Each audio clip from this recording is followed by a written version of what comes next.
Nous allons voir dans un premier temps comment comptabiliser le salaire brut qui peut donc se présenter, je dirais, soit avec une seule ligne où vous aurez ce qu'on appelle un salaire de base, mais il peut être complété par d'autres rubriques de paye comme des primes, des congés payés et des absences. Et là, en fait, il y a vraiment deux cas de figure. Soit vous comptabilisez l'ensemble du salaire brut dans un seul compte, qui sera le 641 que l'on va voir, ou comme certaines sociétés, eh bien, vous isolez le salaire de base dans un compte 641 et par exemple les primes dans un compte 641 300. Comme ça, après, en fin d'année, eh bien, ça vous permettra d'analyser, je dirais, le montant, par exemple, des primes versées. Donc, on va déjà comptabiliser, on va voir comment on comptabilise sur Ciel Compta, eh bien, le salaire brut, soit une seule ligne, salaire de base, ou plusieurs lignes en fonction des rubriques de paye. Donc on va voir déjà comment ça se présente sur le bulletin de paye et ensuite sur Ciel Compta. Ici nous avons donc un modèle d'un bulletin de paye qui est Ciel Paye. Donc vous avez, voyez, un salaire de base de 2495 € et vous avez plusieurs rubriques de brut et en fait le salaire brut représente 3087, voyez, 43. Donc en fait, eh bien là, il y a vraiment deux écoles. Soit vous passez uniquement le global dans un compte 641, soit vous isolez dans différents comptes de 641 certaines rubriques de paye pour que après, en fin d'année ou tous les trimestres par exemple, ça vous permet de faire une analyse sur les rubriques de brut. Donc sur Ciel Compta, on va voir comment concrètement on saisit le brut 3087 €, 43 et à saisir ce qu'on appelle, donc on va constater le brut dans le journal des OD. Donc là par exemple c'est la pièce 10. Voilà. Donc là je mets écriture salariale. Donc la première chose que l'on va faire, on va constater le brut. Donc on va voir que le brut en fait c'est le 641 et dans le 641 vous allez voir, si je tape ici 641, voilà.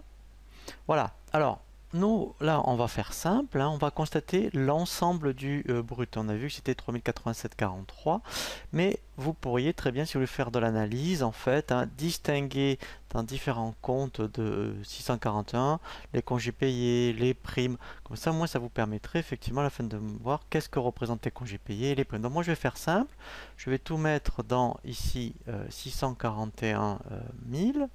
Je vais donc saisir le brut qui était de 3087,43. Voilà. Et maintenant, on va aller voir sur le bulletin de paye, eh bien, comment saisir ce qu'on appelle donc les cotisations. Il y a un ensemble ici, vous voyez, ce qu'on appelle des cotisations salariales. Et on va donc commencer par tout ce qui concerne l'URSSAF. Donc on va déjà voir la présentation de tout ce qui comprend à la fois les cotisations de sécurité sociale, plus je dirais Pôle emploi. Eh bien les cotisations, donc je parle bien salariales, hein, pour l'instant de sécurité sociale plus chômage. Il faudra faire le global en fait de la maladie, voilà, des allocations familiales, la vieillesse, accident du travail, la CSG, la CRDS et le FNAL. Et bien sûr, il faudra ajouter les AGS et la cotisation chômage qui se rajoutent à l'URSSAF. Donc, on va voir sur le bulletin de paye, on va faire la somme et on va voir combien on obtient, puisque l'objectif après, quand on va donc saisir toutes les cotisations salariales, quand on fait le brut moins les cotisations salariales, on doit obtenir le net à payer.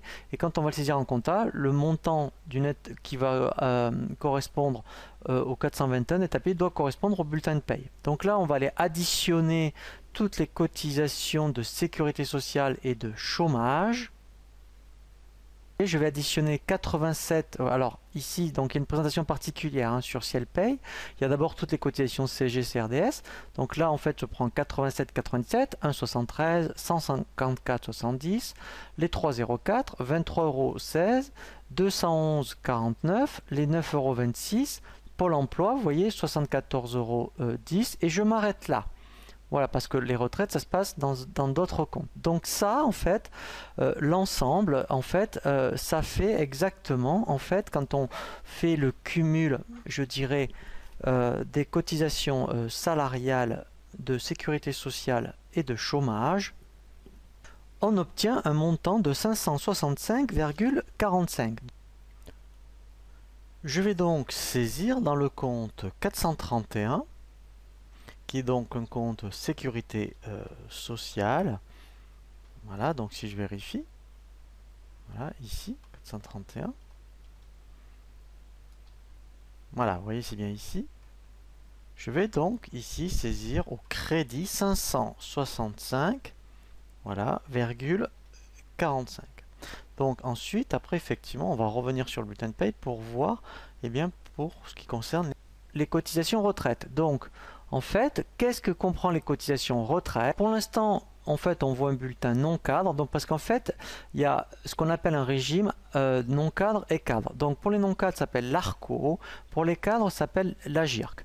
Donc, pour l'instant, puisque l'on est sur un bulletin non cadre, on va voir comment comptabiliser les deux lignes qui s'appellent retraite trancha et AGFF. Alors, je vous invite quand même, donc, puisque là c'est vraiment une formation sur la comptabilité, c'est pas une formation sur la paye, hein, donc après à bien vous documenter sur tous ces termes spécifiques à la paye, comme les retraites, AGFF, ARCO, AGIRC. Donc là, on va regarder le bulletin de paye et on va faire la somme des cotisations salariales de la retraite trancha et AGFF trancha.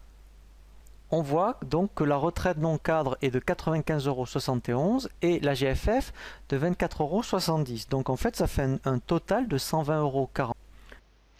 Nous allons donc saisir sur Sage 50 CCL Compta, donc dans le compte caisse de retraite, hein, qui est 437. Alors on va voir les différents 437 qui existent. Normalement sur Sage 50 CCL Compta, c'est déjà proposé en principe. Voilà.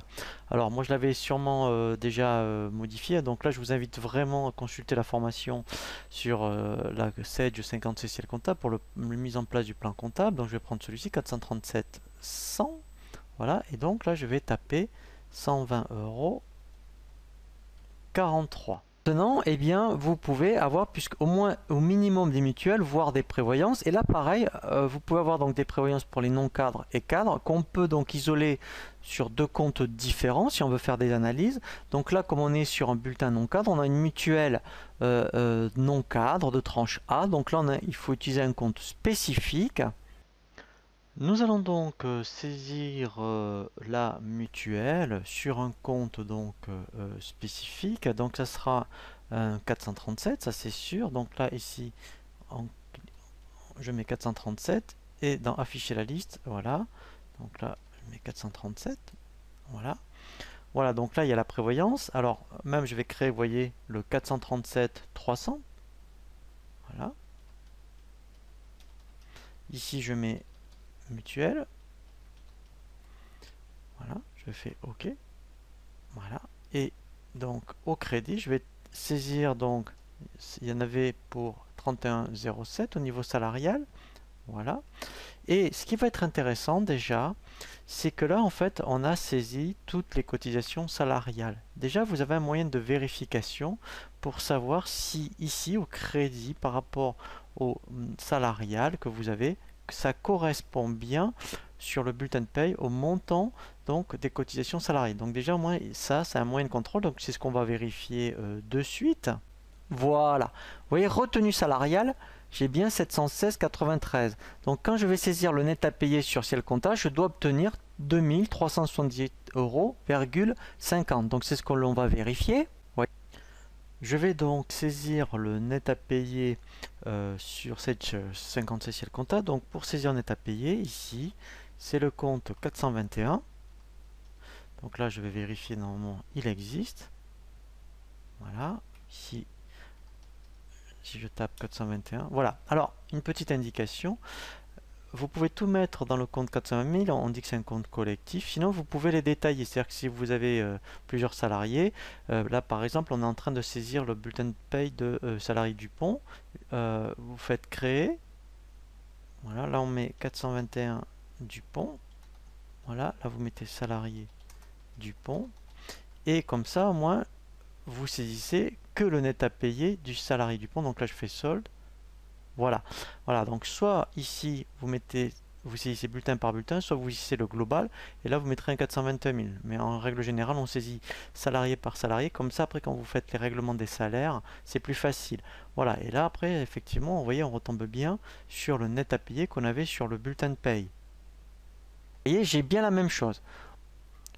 Voilà, donc là, en fait, hein, on a bien vu comment saisir une écriture salariale pour les non-cadres, hein, puisque après on verra un autre tutoriel où on va apprendre à saisir une écriture de paye pour les cadres. Là, en fait, hein, c'est ce qu'il faut saisir tous les mois par rapport aux non-cadres, hein, pour constater le salarial. Ensuite, après, on va voir un tutoriel, effectivement, où on va voir comment passer le patronal, puisque le patronal, après il y a deux écoles, hein, soit on le constate tous les trimestres, soit tous les mois, et on verra également ensuite aussi un tutoriel pour bien apprendre à saisir les paiements des salaires.